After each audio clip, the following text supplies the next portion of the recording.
आ गए हैं हम एक और नई कहानी के साथ। तो कहानी शुरू करने से पहले आपसे रिक्वेस्ट है कि चैनल को सब्सक्राइब ज़रूर कर लीजिए। आज की हमारी कहानी है भूतिया ढाबा।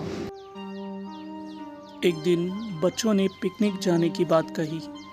यह सुनते ही अंकिता की रूह कांप गई, क्योंकि उसे एक पुराना किस्सा याद आ गया। ये बात तब की है जब अंकिता 10वीं क्लास में पढ़ रही थी। एक दिन टीचर ने पिकनिक का प्लान बनाया।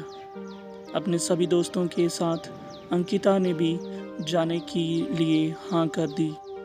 पिकनिक पर जाना था पावगढ़। पूरा स्कूल पिकनिक जा रहा था, इसलिए करीब 30 बस सभी बच्चों को ले जाने के लिए तैयार थी। अंकिता अपने दोस्तों के साथ सबसे पीछे वाली बस में बैठ गई। सभी हंसते मस्ती करते हुए बस में जा रहे थे।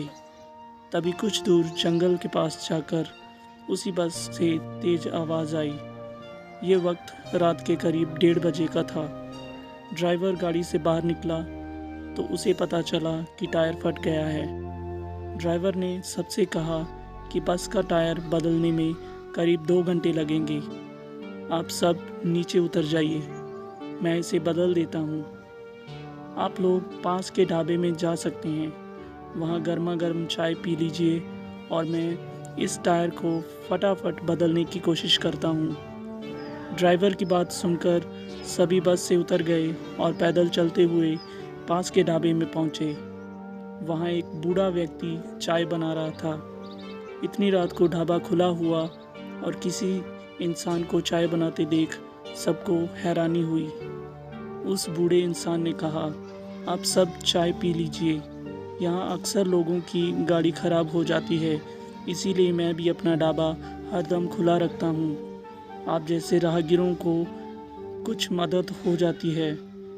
उनकी बात सुनकर सबने चाय का ऑर्डर दे दिया। उन्होंने कुछ ही देर में सबके लिए चाय बनाकर मेज़ पर रख दी। चाय पीते हुए अंकिता की आंखें एकदम ढाबे की छत की तरफ गई। वहाँ अंकिता ने एक औरत को सफ़ेद रंग की साड़ी में खुले बाल लहराते हुए देखा। कुछ देर बाद वो ज़ोर ज़ोर से हंसने लगी। भले ही हंसने की आवाज़ किसी को सुनाई नहीं दे रही थी, लेकिन अंकिता ने उसे मुंह खोलकर हंसते हुए देखा था। ये सब देखकर अंकिता ने डर के मारे आंखें नीचे झुका ली। कांपते हुए किसी तरह से अंकिता ने चाय दोबारा पीना शुरू ही किया था कि उसी वक्त ज़ोर ज़ोर से किसी के चिल्लाने की आवाज़ जंगल की ओर से आई। ढाबे में बैठे हुए सभी बच्चे और टीचर उस आवाज़ को सुनकर डर गए। सबको डरा हुआ देखकर उस बूढ़े इंसान ने कहा कि मैं देखकर आता हूँ कि क्या हुआ है, आप लोग यहीं बैठे रहो। इतना कहकर वो आवाज़ की तरफ बढ़ गया। तभी एक लड़की को खून की उल्टी लगातार होने लगी। उसको देखकर सबकी हालत और ख़राब हो गई। उसी समय एक टीचर ने कहा कि तुम सब आग जलाओ और उसके बगल में बैठ जाओ।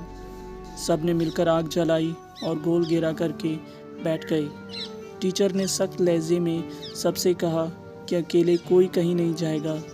वैसे भी सब इतने डरे हुए थे कि अकेले कहीं जाने की हिम्मत हो नहीं रही थी। आग के पास बैठे बैठे 3 बज गए थे। तब कहीं जाकर वो बूढ़ा इंसान जंगल से लौट कर आया। उसने सबकी तरफ देखा और कहा कि उस चीज़ को सब भूल जाना, नहीं तो जीना मुश्किल हो जाएगा। इतना कहकर वो ढाबे के अंदर चला गया। तभी ड्राइवर भी टायर बदलकर बस को लेकर ढाबे के पास पहुंचा। सभी लोग भगवान का नाम लेते हुए उस बस में बैठ गए। टीचर ने बस में बैठते ही सबको कहा कि कोई भी एक दूसरे से बात नहीं करेगा, सीधे सब सो जाओ। टीचर की बात मानकर सब चुपचाप बस में ही सो गए।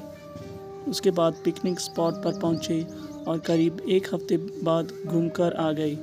पिकनिक में किसी ने दूसरे बस के बच्चों से उस रात के बारे में कुछ नहीं कहा, क्योंकि टीचर ने मना किया था। लेकिन पिकनिक से लौटते ही सबने अपने दोस्तों और दूसरी क्लास वालों को इस भूतिया घटना के बारे में बताया। आज पिकनिक का नाम सुनते ही यही भूतिया ढाबे की कहानी अंकिता के मन में आ गई और बच्चों को पिकनिक भेजने से उसे डर लगने लगा। कहानी से सीख, बीती घटनाओं को भूल जाना ही अच्छा है, नहीं तो जीवन भर वो घटना डराती रहती है। Thank you.